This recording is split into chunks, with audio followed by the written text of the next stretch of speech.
One of the things I thoroughly enjoy about our school community is I get to meet a lot of new people doing very cool things.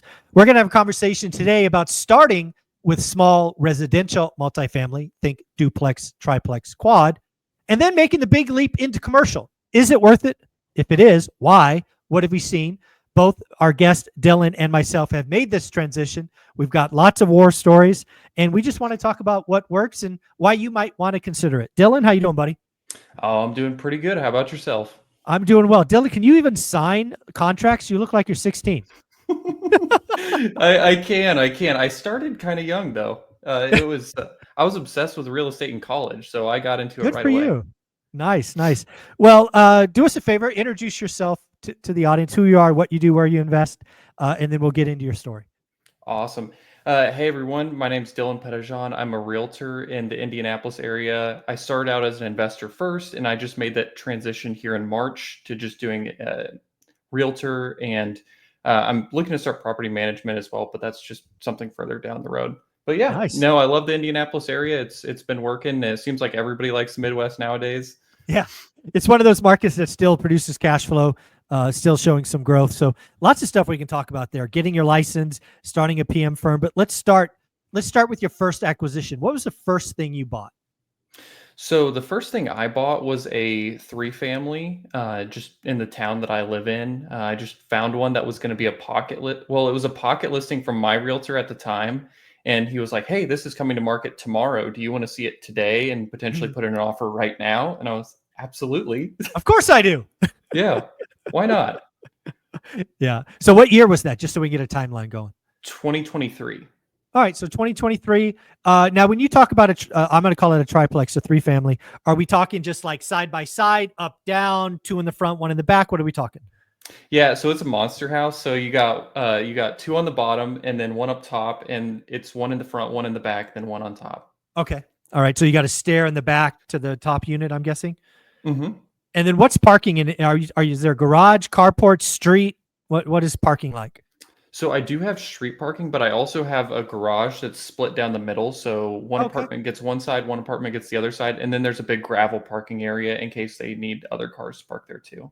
Very, very cool. So what did a triplex cost roughly in 2023? I have no idea. Yeah, you guys love this. $250,000 here in Indy. Nice. So that's Yeah. like 83K, a little bit more than that, a door. Are these just big ones, twos? What are they?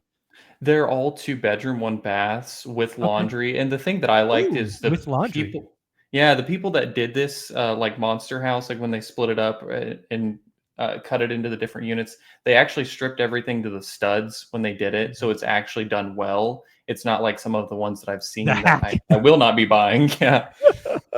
I love that. So, and then what were rents in 23? Just when you picked it up, what was it renting for? Gross. So the rents in total were 2,700, and I was thinking that I would be lucky to get that thing to $3,000 a month for Okay. renting each unit for $1,000 a month. That is not what ended up happening though. All right. Well, what happened? So most of my units are rented out at 1,200. One's at 1,265. So it was Wow. much more than I thought, Good for which you. helped with the taxes readjusting pretty quickly too.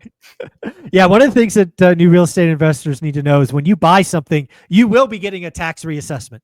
Yeah, that'll be coming down the pipeline for sure. So budget for that. Um, what else did you learn about that? So I'm guessing you just got 30-year conventional financing, 20% down, 25. Yeah, yeah. I think the biggest thing that I learned from doing that one at the time was the fact that everybody will always talk about the rates, but I think it's more important to focus on the deal that you're working on itself because I have debt that's at 7.375%, but Mhm. it's still like a 14% cash on cash return.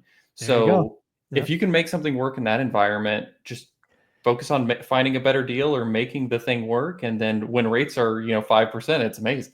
Yeah, no, I think that's wise advice and something I've been saying for years. I've actually said openly, I wish rates were 10% because that would drive everybody away, and then I would get great deals because I don't pay list price. You know, I find the deal that works at 10%. And then you're right. I've been doing this for 20 years. There will be time in the next decade where you could refi that 10% rate or 7.3 to 5 something, and then the gravy just gets even nicer. So very, very cool. How have been vacancies, turnovers? You know, what's that like in Indy? So on my first one, so I bought this property while I was still living at my parents' house because after I graduated college, I just stayed at home for 2 years stacking money, well, Good for because you. I knew I wanted to do real estate. So when I bought this one, I got one of those Home Depot credit cards, and I don't know if everybody knows this, but if something's over $300, they'll finance it for 6 months at 0%, and over 1,000, a lot of the time it's 12 months at 0%. Ooh, So I wow. put most of the reno stuff on that, then I did all of the work myself. So it was pretty cheap comparatively. It Nice. was a lot of work, like 6 months of work to do 2 apartments, but I mean, I got it done for 30 grand, whereas I think it would have been about 60 if I hired all that stuff out for people to Nice. do. So it sounds like 2 units were vacant for a while?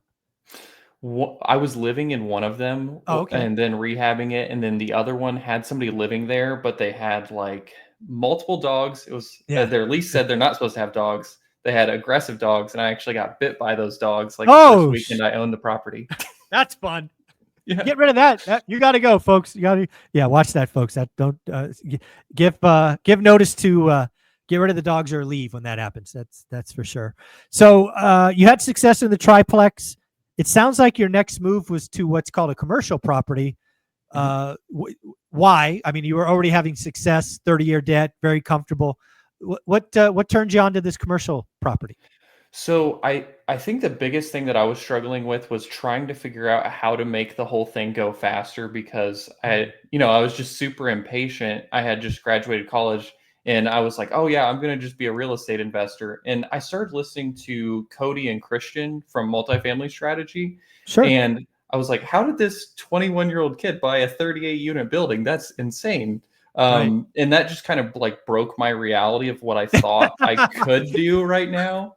Yeah, I was like, "Wow, so I can buy this." So I just started telling anybody and everybody in my town that knew me that I wanted to Nice. buy a commercial multifamily, and Okay. then somebody came back to me and I just said, "Hey, I just wanna learn how you bought this property," following their strategy of, like, just talk to the owner. If they Yeah. like you and they're ready to be done with it, they'll sell it to you. Hmm. Well, he decided that he wanted to sell it right then. I was thinking 2 years from now when I had more money. So I had to pull somebody in on this deal and make them an 80%, owner of the property, and I just took the Okay. 20% that I could do with the down payment I had at the time. Okay. But All it right. got me in the So game. yeah, I got you. So it was 12 units. Did we say that already? 12 units, Mhm. right?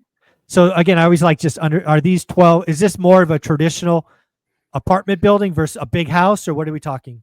Yeah, so this was actually an apartment building that was built in the 70s. It was like the early 70s.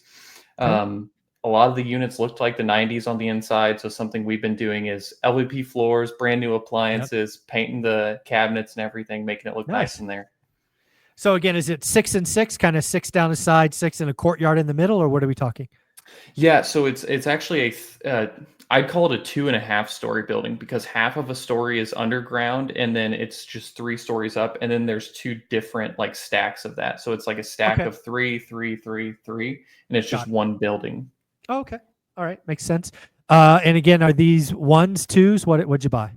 So I usually don't like getting one bedrooms. I try to avoid one bedrooms even with the duplexes just because it limits the pool of people that you can have move in there. Hmm. This one is 9 2 bedroom, one baths and 3 1 bedroom, one baths. And I was Mm. okay with dealing with the one bedrooms in that Yeah. case just because it's not too much. Yeah, I have a bunch of 1 1s and 2 1 apartment buildings, and what I've noticed, and I don't know if you're seeing this in your market, but 1 1s turn over faster, right? That's So again, exactly it. yeah, 1 1s turn over faster. Again, why is that? Because again, people get in relationships, they get pets, they move, they're more transitory. So 1 bedroom, one baths um, will turn over more. So make sure you budget for that. Like if you were gonna like, I have a couple of buildings that are all ones, and those they just have more turnover. So make sure you budget for that. Sounds like this guy wanted to sell. Did you get creative like Cody and Christian and get some seller credits or seller financing? What the heck? I tried. I Yeah. tried. He was like, "Well, this is the first time I've met you guys, and I do like you guys, but I don't trust you to do like a seller carry." I was like, "That's fine." So I just talked to a local community bank. Mhm. I got them to do a 25-year instead of a 20-year. I didn't know that Okay. there was 30-year out right now. That's fantastic, but that made the numbers work a little bit better for us. And Sure. luckily, we closed in a time where It was back in September last year, so rates kind of took a Oh, hit you a took a little little bit. dip. Yeah, I hmm remember. Yeah. So we're in the sixes on that one. It's like 6.65. We were starting out in the sevens, so it was like a difference of, the utility bill every month or not. Exactly. So commercial in India, are you putting 25% down, 20, 30%? What'd you have to put down? We had to put 25% down just to make Yeah, this one work because his makes rents sense. were so low, Okay. that the bank was like, "We understand this looks like a good deal, but you guys need to at least break even." Yeah. And then we just used Dion's binder strategy. I just emailed it out to everyone that lived in the property, and then Nice. I sat down and talked with them one on one, or they just emailed me back what would work for them. But we brought that one from like 8,500 a month up to about 11,500 a month. So You it's made $3,000 from Dion's binder strategy? yeah, and I haven't taken his course yet, so I feel a little bad. No, Dion, $3,000, buddy. If you watch this, $3,000, good for you. Again, that's what is that? You started 8,500 up three. That's like 25% increase. Yeah, Yeah, yeah, and actually the property went up about 50% or so. We had it reappraised so we could get a credit line because I was doing sure. more work to the property, and we had bought in it for 775. I just had it appraised last month for 1.14, and that There was you go. between September and last month. Damn. That's how, I mean, commercial is really interesting because, again, it's unlike residential, which is based on comps and all of that. It's based on NOI. And if you could jack your NOI up, i.e., rents go up three freaking grand, that is going to add a lot of value. Yeah, just take 36,000 divided by 7%. I mean, there you go. And again, this is why people go to commercial. So that's where you're sitting at today. You got a 12 unit where you have a partner on. You got a triplex that you're the owner of. Where do you go next? What excites you now? So I'm trying to build up the property management and agent piece a little bit more this year and then just stabilize because I just did for a year and a half, I bought 15 units in total Yep. and then I've just been spending money like crazy just trying to fix everything. Yeah. So I want to start getting paid from the 12 Plex because we've just been replacing Yeah. AC units. All of our AC units were from 95, but it is Yeah. what it is. I've been there. I've been there. Yeah. I'm thinking Okay. property management and agent though is really what I'm trying to dig into and then find that next like 20 to 30 unit. I'm trying to Okay. slowly go up instead of just going and buying a 50 unit or something like Yeah. that. I don't think you were at our ORAD event last year in Vegas. You weren't there, right? I was Oh, this you were? year. Or you were there this year. Okay. So there's a guy there I should probably connect you with. I gave him a belt. His name was Brad. He's a really tall guy. The reason I don't want to introduce you to Brad is because he was you 15 years ago. He was just Hmm. a young hustler. He was a painter, actually. And ultimately, he bought a property management company. He took it from a couple hundred units to 10,000 plus units. He went from owning a couple of units to owning hundreds of units. And, I think what you're trying to build here, getting your license, probably becoming a broker, becoming a property manager, is something that you could either go down that path and get absorbed with the day to day, or you could do what Brad did is hire those people and then he cherry picks on top, which allowed him to focus on maximum revenue. So I think there's probably an introduction to be made. But yeah, I think what you're doing is fun and you found your passion. So that's always fun. Yeah, I like once I had the money saved, I thought it was pretty sweet because I kind of speed ran. I know everybody always talks about like it's a 10-year journey, and I did start in 2021 saving, so it has already been 4 years. It's going Yeah, on like four and a half. for sure. But it one like from my first property to now, it's about a year and 8 months or so, and I'm already like out of the W-2, just doing agent and contractor work. I'm wanting to do property management and just keep growing from here. Yeah, well, I think there's a lot there for you. Obviously, you're a part of the school community. Just being that person inside school. One thing you might want to think about, and you might just want to spin up an Indianapolis, accountability group or something. Because I know there's a lot of people that want to invest. I think if you just throw it out there, I think Friday right now is open on the calendar. Like there's nobody there. I mean, some weeks probably nobody shows up, but all you need is one or two people, and they can ask questions, they can ask cross streets, it's just, I think it'd be a good way for you to, because again, this school community is now well over 400. It'll be 1,000 before you know it.